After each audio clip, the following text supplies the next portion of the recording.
Bihar regiment का वो जवान जिसको भारतीय सेना ने कारगिल युद्ध के दौरान कह दिया था कि यह जवान अब शहीद हो चुका है, लेकिन वह जवान पहाड़ के बीहड़ जो जंगल होते हैं, बर्फ होते हैं, उसमें बैठकर अपने चाकू से अपने पैर में, अपने शरीर में लगी गोलियों को निकाल रहा होता है।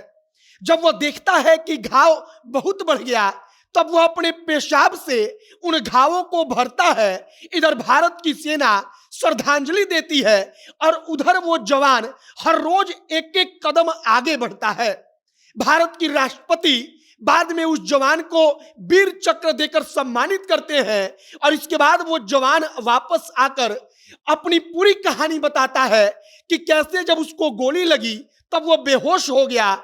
जब बेहोश होने के एक दिन के बाद होश आया, तब उसने देखा कि पाकिस्तान का सैनिक अब्दुल्ला अयूब उसके पास आ रहा है। उसने अपना मशीन गन उठाया और अपना मशीन गन उठाकर अब्दुल्ला अयूब को वहीं पर उसका काम तमाम कर दिया और इसके बाद बर्फ में फंसा वो जवान एक एक कदम रेंगते हुए 3 किलोमीटर की यात्रा 11 दिन में तय करके वापस अपने यूनिट के पास लौट आया। हम कहानी कारगिल युद्ध के एक ऐसे ही बिहार रेजिमेंट के जांबाज की सुनाएंगे जो कहानी को सुनकर, जिस कहानी को सुनने के बाद आप भी हैरान रह जाएंगे और आप भी सलाम करेंगे। बाकी नमस्कार, मेरा नाम है मोहित कुमार सिंह और आप जनता जंक्शन देख रहे हैं। बलिया जिले के रहने वाले और बिहार रेजिमेंट के जवान शत्रुघ्न सिंह जब उनको पता चला कि उनकी यूनिट कारगिल से लड़ाई में लड़ने जा रही है, तब वे इस बात की चिंता करने लगते हैं कि हमने तो छुट्टी लेकर अपने घर वापस आने का प्रोग्राम बना लिया है। कहानी सुनिए कि वो जवान शत्रुघ्न सिंह अपने यूनिट से छुट्टी लेकर घर वापस आने के लिए निकल चुके थे। वो श्रीनगर तक आ चुके थे, तब तक उनको खबर मिल गई कि कारगिल में भारत और पाकिस्तान के बीच युद्ध का ऐलान हो गया।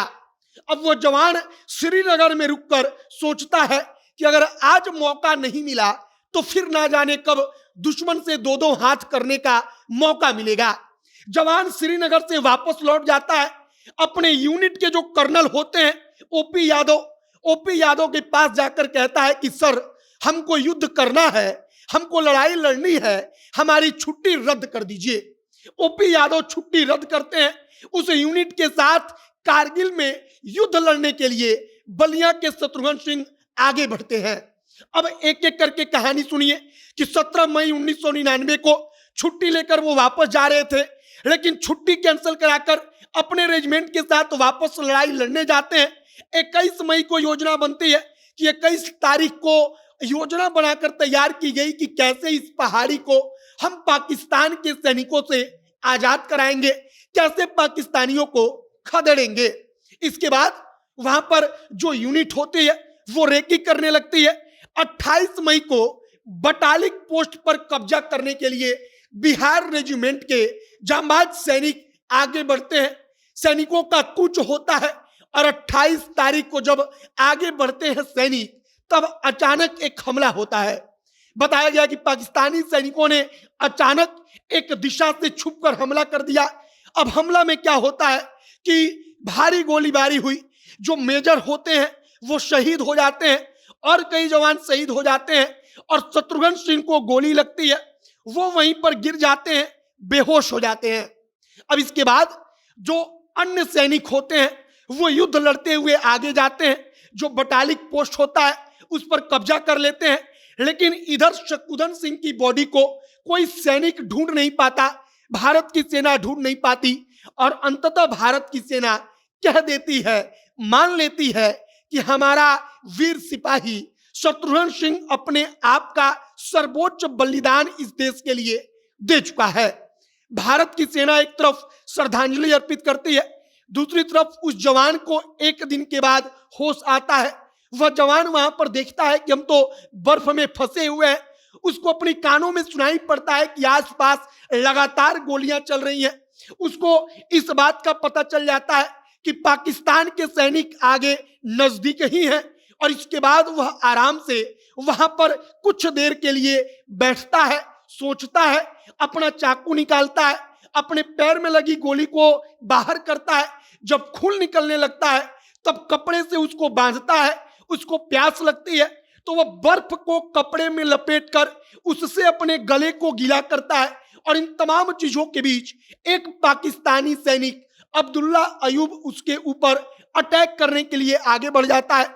वह शत्रुघ्न सिंह देख लेते हैं कि अब्दुल्ला आगे आ रहा है। वह तत्काल अपनी मशीन गन को उठाते हैं और उस परिस्थिति में अब्दुल्ला अयूब को मारकर ढेर कर देते हैं। अब इसके बाद क्या होता है, लगभग 3 किलोमीटर तक वो लगातार रेंगते रेंगते पैदल चलते हैं और 11 दिन बाद वो वापस लौटकर अपने यूनिट के पास जाते हैं। और इसके बाद राष्ट्रपति भी इस कहानी को सुनकर हैरान हो जाते हैं और उस सैनिक को वीर चक्र से सम्मानित किया गया। बाकी आज कारगिल दिवस के मौके पर तमाम कहानियां सुनाई जा रही हैं, तो बिहार रेजिमेंट के इस जवान की कहानी को हमने आप तक पहुंचाया। आपकी क्या प्रतिक्रिया है कमेंट बॉक्स में लिखकर बताइएगा। कैमरे से विशाल खड़े हैं और मैं मोहित कुमार सिंह। बहुत बहुत धन्यवाद।